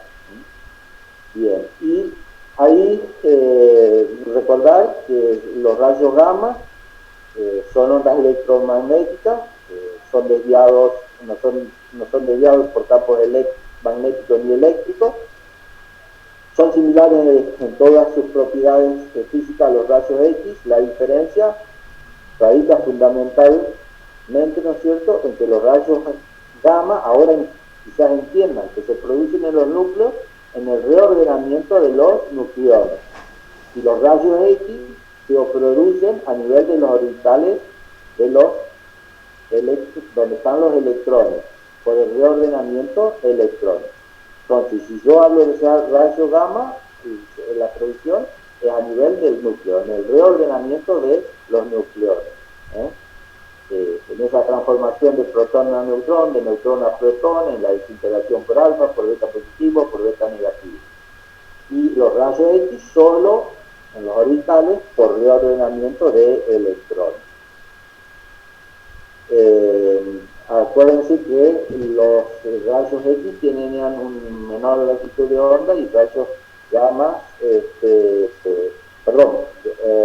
rayos X mayor longitud de onda y rayos gamma menor longitud de onda. El rayo gamma tiene mayor poder de penetración porque tiene menor longitud de onda. ¿Estamos? Bien. Y el rayo X no tiene tanto poder como el gamma, tiene una mayor longitud de onda y menor poder de penetración con respecto al rayo gamma. Bien. Este sería un resumen de la desintegración, ¿no es cierto?, el desprendimiento de radiación gamma, ya sea de partículas alfa, partículas beta positivo o beta negativo. Bien. Otro punto que ustedes tienen dentro de quizás vendría a ser el 10C, serían las unidades que utiliza en radioactividad. Vamos a las unidades que se utilizan en radioactividad. Las unidades que se utilizan en radioactividad, tenemos el Curie, en honor a los esposos Curie, Marie Curie, premio Nobel. Un Curie equivale a 3,7 por 10 a la 10 desintegraciones. Y esta es una unidad de radioactividad que queda definida como la cantidad de nucleidos radioactivos en el cual el número de desintegraciones por segundo es de 3,7 por 10 a la 10. Se utilizan unidades más pequeñas, puede ser el milicurie, 3,7 por 10 a la séptima desintegraciones por segundo, el microcurie, 3,7 por 10 a la 4 desintegraciones por segundo. Y ahora bien, para simplificar, apareció el Becquerel. Entonces no tenemos que hacer esos cálculos. Y es mucho más fácil. El señor Becquerel estableció que una desintegración por segundo. Entonces es mucho más fácil establecerlo así. Un Becquerel representa una desintegración por segundo. Esas son las unidades que se utilizan en radioactividad. El Curie y el Becquerel. El Becquerel es la más simple. Y el Curie, por sus variantes, el milicurie y el microcurie. Bien, esas fueron las que se utilizaron en una primera instancia. Cuando apareció el Becquerel, se simplificó porque yo cuando hablo de Becquerel, automáticamente sé que es o corresponde a una desintegración por segundo. Y no tengo que estar acordándome del cálculo de 3,7 por 10 a la 10 desintegraciones que representa el Curie o si quiero expresarlo, el milicurie, microcurie. ¿Está? Esa sería con respecto a unidades en radioactividad. Con respecto a la energía de las radiaciones, los valores, fíjense ustedes, ahí aparece el MER, que yo hoy les había expresado. ¿Se acuerdan que hoy les hablé del electron volt? Y el electron volt para rayos X, cuando hablamos de radiaciones, estamos en el capítulo de radioactividad, hablamos del orden de mega electron volt. Fíjense ustedes que para alfa está en el orden de 4 a 8 megaelectron volt. Para beta, de 0,02 a 3,5 1 megaelectronvolt, y para gamma de 0,2 a 2,2 megaelectronvolt. En el caso del alcance que puedan tener alfa, que es, fíjense ustedes, de 2,8 a 8,6 centímetros. El alcance es muy poco. Ahora vamos a ver que la piel o un simple cartón puede retener la radiación alfa. El problema está cuando ingresa al organismo. La beta de 6 milímetros a 11 metros. Puede variar mucho. Y la gamma, varios metros. Esta es la que tiene más inconvenientes por el alcance que tiene. Y ahí entra a jugar el blindaje. ¿Se acuerdan que radioactividad estudiamos el blindaje de plomo precisamente para detener, porque fíjense que la radiación gamma alcanza a varios metros? Es decir, aquí un radioisótopo se transporta sin el blindaje correspondiente. Tenemos radiación gamma a varios metros en la región donde está ese nucleido radioactivo. Entonces, para entender el tema del alcance, fíjense, radiación alfa recorre una distancia muy pequeña, son detenidas, puede ser detenida por una hoja de papel, o la piel del cuerpo humano puede detener la radiación alfa. En ese sentido, no hay inconveniente. La radiación beta le recorre en el aire una distancia de 1 metro. Son detenidas por pocos centímetros de madera o una hoja delgada de metal. O sea, esta necesita algún material para detenerlo. Y las más complicadas por el alcance son las gammas. Recorren cientos de metros en el aire y son detenidas por una pared gruesa de plomo o cemento. Por eso en el laboratorio se coloca plomo entre el cemento para detener a los que son emisores gamma. ¿Estamos?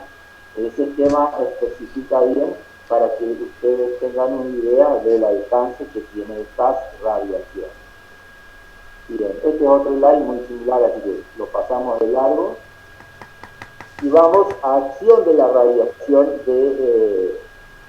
sobre la materia. Los efectos pueden ser el de ionización, como por ejemplo la radiación alfa, que puede ser detenida, como habíamos dicho, por la piel o una simple hoja de papel. Pero ¿qué ocurre? Una vez que ingresa al organismo, puede causar un verdadero caos. Es decir, al actuar sobre la materia, produce fundamentalmente fenómenos de ionización. La ionización es el efecto fundamental de la radiación.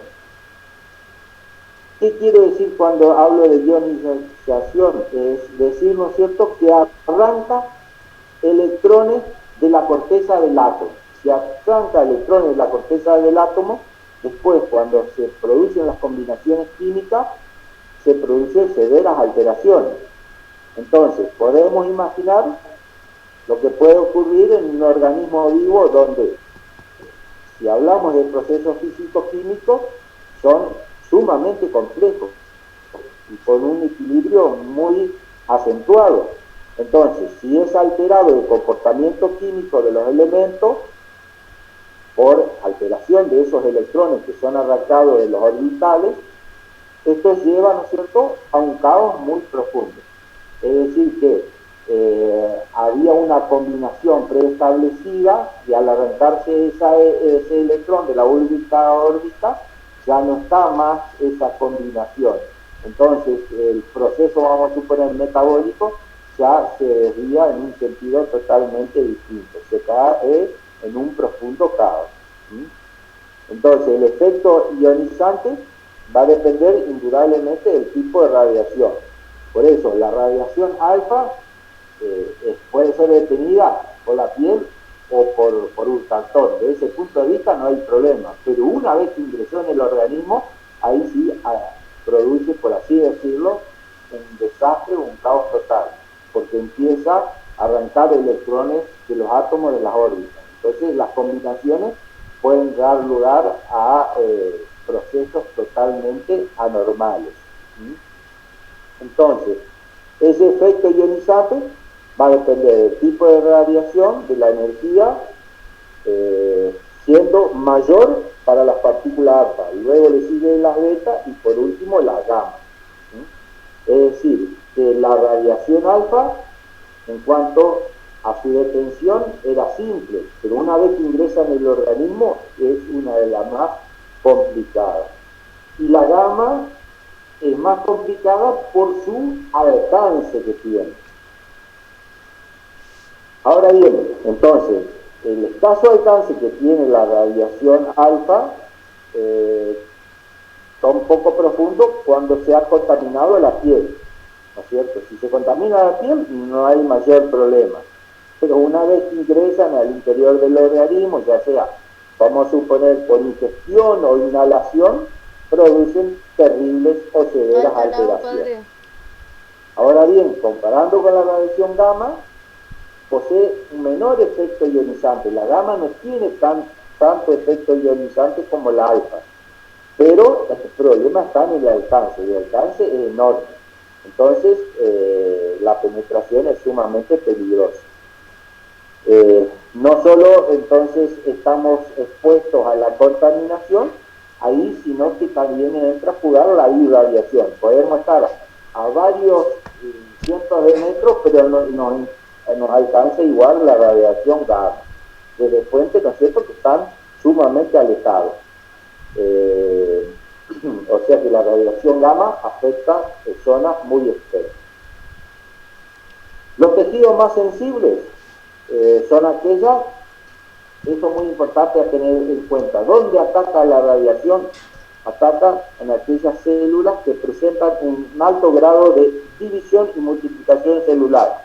¿Cuáles son esas células? Las células embrionales, las células fetales, las médulas óseas, las de las gónadas, del epitelio intestinal, que continuamente están en recambio. Entonces, en estos lugares la radiación va a afectar enormemente. El tejido nervioso, por lo general, se dice que es poco afectado, ¿sí? A nivel del cristalino del ojo, el cristalino, por ejemplo, del ojo se ve muy seriamente afectado por la radiación. Y bueno, como ustedes ya estudiaron o vieron, existían normas sanitarias que explican cuáles son los límites de actividad que son permitidos para evitar exponer a las personas a riesgo con la radiación.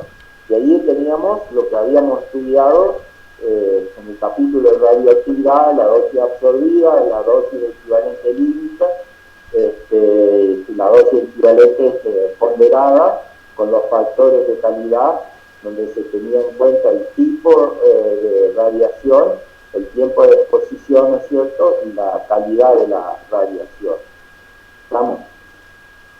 Entonces está fijado, ¿se acuerdan que se utilizaba el REN o el Sievert, más precisamente el mini-Sievert, para establecer cuánto una persona podía recibir, tanto un operador que trabaja con material radiactivo, como las personas que visitan el lugar donde se trabaja con material radioactivo? Ya está establecido cuánto pueden recibir por año sin tener mayores efectos causados por la radiación.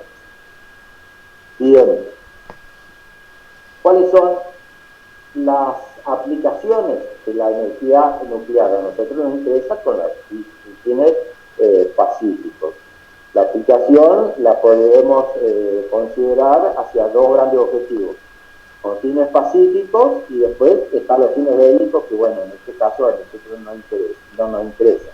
La aplicación con fines pacíficos, la obtención de energía a través de las centrales energéticas nucleares, que tampoco nos viene al caso para nosotros, es para conocimiento general. Y vamos a lo que nos interesa, en el campo de la biología. En el campo de la biología abarca los campos de investigación científica, de diagnóstico o de terapia para ciertas enfermedades. La radioterapia, son utilizadas las radiaciones X o gamma para el tratamiento, muchas veces con éxito, de procesos cancerosos. Ustedes saben que puede aplicarse radioterapia a aquellas personas que están sufriendo, ¿no es cierto?, o presentan algún tumor. Entonces, la radiación atacan a esas células tumorales que se caracterizan por presentar un alto grado de división. Y habíamos dicho que la radiación atacaba las células que tenían un alto proceso de división. Entonces las células se tornan sensibles a la radiación debido a su elevada actividad mitótica. La radioterapia podría ser también clasificada en externa e interna. Cuando hablamos de externa, cuando se irradia a la paciente con fuente de radiación, por ejemplo, con bomba de cobalto 60. Está el equipo de la bomba de cobalto 60 donde se irradia al individuo para reducir, por ejemplo, el tumor y reduciéndolo de a poco, ¿no es cierto?, el tumor que tiene la persona. Y también puede ser interna cuando se incorpora el elemento radioactivo. Se lo hace mediante aguja en la cavidad del cuerpo o directamente sobre el tejido enfermo. Eso sería entonces para el tratamiento. La aplicación diagnóstica.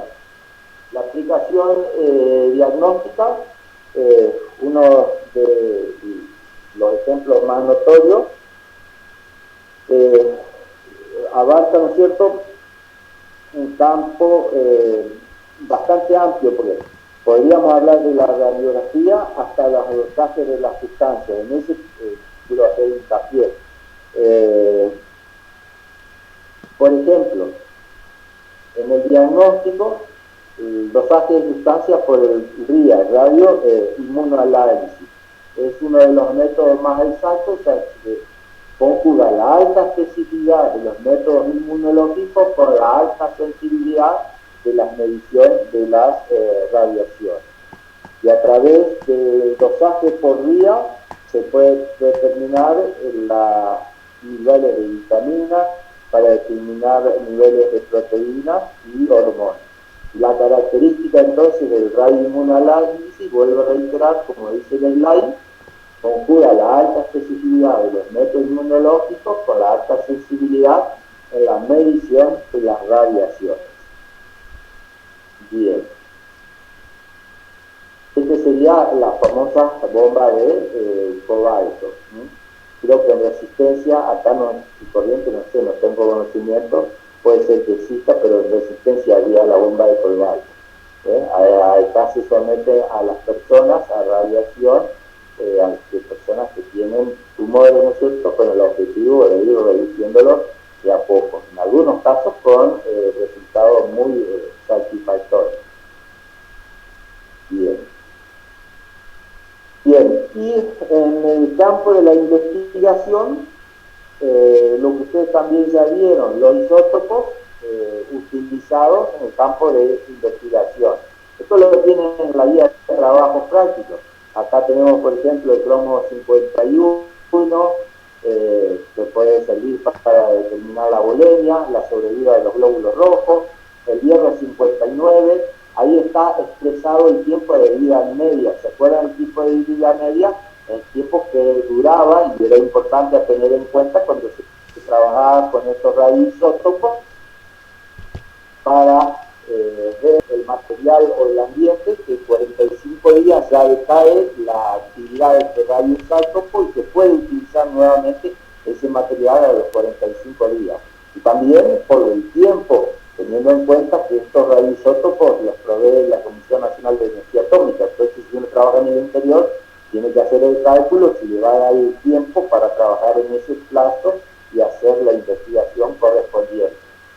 Bien, y el hierro 59 podría servir para ver la incorporación del hierro a la molécula de hemoglobina, para estudiar el proceso de eritropoyesis, la formación del glóbulo rojo, para tipificar anemia. El yodo 131, 125 son muy utilizados, son uno de los más difundidos de la investigación, por ejemplo, para el diagnóstico de enfermedad tiroides, volumen sanguíneo, de plasma, también para marcar proteínas séricas como por ejemplo albúminas y globulinas, Después el cobre 64, fíjense ustedes que cada uno de sus radioisótopos ya se lo señala si es emisor beta negativo, si es emisor beta positivo y gamma. Fíjense ustedes, el caso del cobre 64, que lo vimos hoy como ejemplo, fíjense que es emisor beta negativo, también emisor beta positivo y emite radiación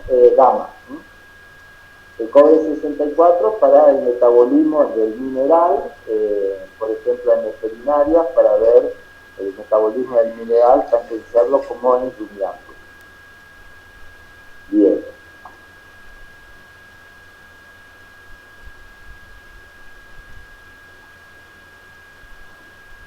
El fósforo 32, también, metabolismo del fósforo, metabolismo intermedio de fosfolípido, y fíjense para el estudio del espermatogénesis, para el desarrollo del espermatozoide, para ver los estadios, cómo pasa de espermatocito primario, espermatocito secundario, espermatogonia, hasta espermatozoide, para ver cómo es todo el proceso de espermatogénesis. El tritio, para determinación de agua total en el organismo, transporte de triglicéridos, la ovogénesis, en este caso en la oveja. El cobalto para el metabolismo de la vitamina D, el 14 para el estudio de metabolismo. Muy utilizado el carbono para todo lo que es el estudio de metabolismo. Bueno. Bien. Con eso terminamos el punto 10C. ¿En qué horario estamos? ¿Cómo están? ¿Aburridas, cansadas? ¿Aburridos, cansados? Estamos en las 19:58, son 2 horas. ¿Hay alguien que me hable? ¿Cómo están? ¿O se fueron todos y no quedó nadie? ¿Estamos todavía o no? ¿Hola? Sí, profe, estamos todavía acá. Sí, acá estamos. Lamentablemente se hace largo, pero bueno, ahí ya cubrimos, si ustedes miran el programa, cubrimos el punto 10A, 10B y 10C. El tema es que queda el punto 10D, que es interacción de la radiación alfa y beta con la materia.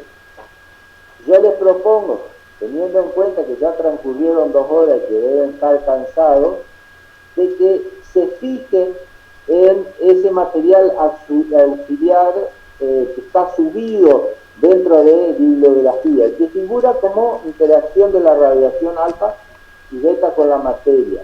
Le peguen una leída y cualquier duda o inconveniente me preguntan la clase que viene. O sea, tiene la ventaja que ese punto está bien desarrollado ahí en ese anexo, figura como anexo y figura interacción de la radiación con la materia. ¿Les parece? ¿Estamos de acuerdo o no? Sí, disculpe, Sí, doctor, doctor. le quería preguntar si ya está subido ya. Sí, eso está subido dentro del... Porque a mí me aparece, por eso. Sí, fíjense, dentro de... puede ser que esté subido dentro de bibliografía o si no, conjuntamente con la guía número 4. Búsquenlo en alguno de... a ver, esperen un poquito, lo buscamos. Bueno. Lo buscamos. Ténganme paciencia, un segundito. A ver, voy a entrar al aula. Justicia.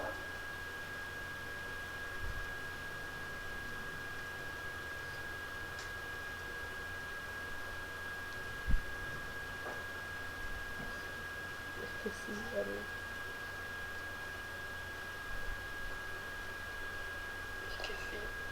Voy, autista, basta. Arre.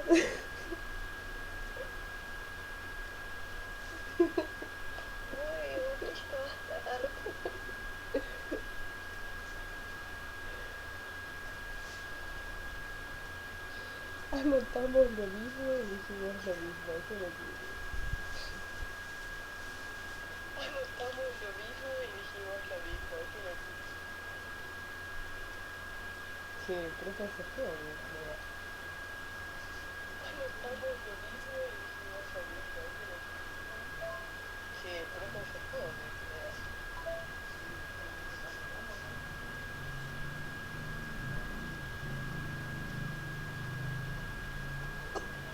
Sí, no lo estoy encontrando, no sé dónde quedó subido, pero a ver si ya lo anexo de termometría. En la bibliografía no está. Tiene que estar acá en la guía número 3.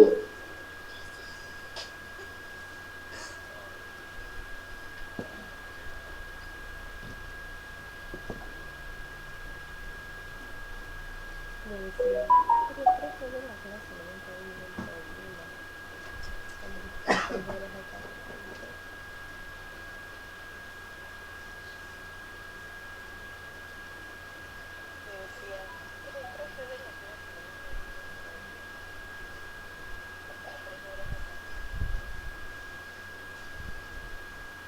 Ok, grabo la clase y suba. Bueno, ¿me escuchan? Sí, no lo estoy encontrando. ¿Saben qué? Yo se los voy a subir ahí dentro del mosaico de teórico. ¿Puede ser? Ah, bueno, Bueno, está. doctor, sí, sí, Ahí sí. se lo subo ahí dentro del mosaico de teórico y va a figurar como anexo de la parte de radioactividad, interacción de la radiación con la materia. Y vuelvo a reiterar, si ustedes se fijan, corresponde al punto 10D, interacción de la radiación alfa y beta con la materia. ¿Sí? Sí, doctor, no hay ¿Está? ningún problema. Ese sería el único punto que no desarrollamos y teniendo en cuenta que ya transcurrieron 2 horas y ustedes ya deben estar cansados y encima este punto lleva su tiempo también explicarlo porque no puedo ir muy rápido. Pero bueno, alcanzamos a desarrollar el punto 10A, el 10B y el 10C. Queda el 10D. En todo caso, entonces yo lo subo y el viernes cuando nos vemos, si le pegan una mirada, en todo caso, si yo tengo tiempo, le hago algún comentario sobre ese aspecto. En una de esas podemos ir rápido con la parte de electricidad y de magnetismo. Y en una de esas nos da tiempo para desarrollar esta partecita que nos queda pendiente. ¿Estamos? Sí, doctor. Bueno, sí. ¿Se entendió? ¿Entendieron? ¿Nos fuimos rápido? Sí, sí, se entendió súper. Bueno. Se entendió re bien. Y damos en la medida que podemos, porque no es fácil dar de esta manera, pero bueno, con el Power yo creo que se manejan y pueden ir viendo y viendo cómo es el desarrollo de los temas. A la hora de abordar la bibliografía les va a resultar más sencillo, más simple. Bien, entonces el viernes nos estaríamos viendo a las 7 de la tarde, ¿sí? Sí, sí. Bueno, Bueno, y entonces el viernes desarrollaríamos la actividad temática número 11, que es la última unidad, que tiene un poco de magnetismo, electromagnetismo. Yo voy a ir tratando de resumir, y si ustedes se fijan van a ver que hay mucho de lo que vieron en la guía número 4, así que en una de esas podemos ir rápido. Y también yo les subo esto ahora en el mosaico, para que ustedes tengan la parte de interpretación de la radiación alfa. Bien, si no hay dudas, preguntas, nos estamos viendo el viernes si Dios quiere. Muchas gracias, bueno, profe. gracias, doctor. Hasta el viernes, Nos vemos saludos. hasta el viernes. Super, muchas gracias. Bueno. Chau, chau. Chao, chao. Saludos.